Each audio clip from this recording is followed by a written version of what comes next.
રાજ્યમાં હવામાન વિભાગ દ્વારા આગાહી કરાયા બાદ અનેક જિલ્લાઓમાં ભારે વરસાદ પડ્યો હતો, ત્યારે ઉપરવાસમાં પડેલા વરસાદને પગલે ભાવનગર જિલ્લાના ભાલ પંથકમાંથી પસાર થતી ગેલો, કાળુમાર અને કેરી સહિતની 5 નદીઓ બે કાંઠે વહેવા લાગી છે। ત્યારે ભાલ પંથકમાં દર વર્ષે નદીઓમાં પાણી આવતા દેવળિયા, પાળિયાદ, રાજપરા સહિતના ગામોમાં રહેતા લોકોને હાલાકી ભોગવવી પડે છે।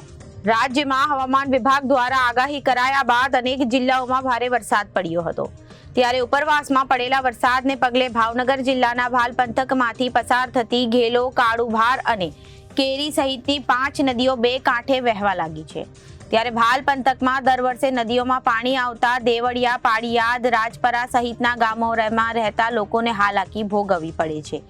દેવળિયા, પાળિયાદ સહિતના ગામ જવા માટે માઢિયા અને ઘાંગડી તરફથી જવાનો રસ્તો છે, જેમાં ઘાંગડી ભાણગઢ થઈને જવાના રસ્તા પર આવેલો પુલ 1 વર્ષ પહેલા તૂટી ગયો છે, જેને લીધે લોકોને માઢિયા તરફના રસ્તા ઉપર જવું પડે છે।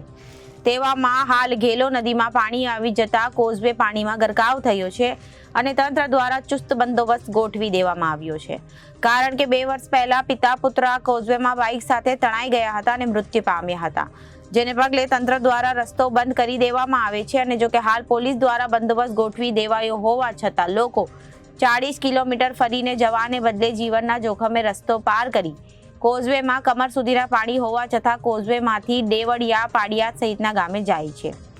ત્યારે ભાલ પંથકના ગામોમાં દર વર્ષે પાણી આવતા લોકોને ભારે મુશ્કેલીઓ પડે છે, જેને લઈ દેવળિયા, પાળિયાદ સહિતના ગામના લોકો દ્વારા તંત્ર સમક્ષ ઓવરબ્રિજ બનાવી આપવા માંગ કરી હતી। Reporter Firoz Malek, ABC news, Bhavnagar.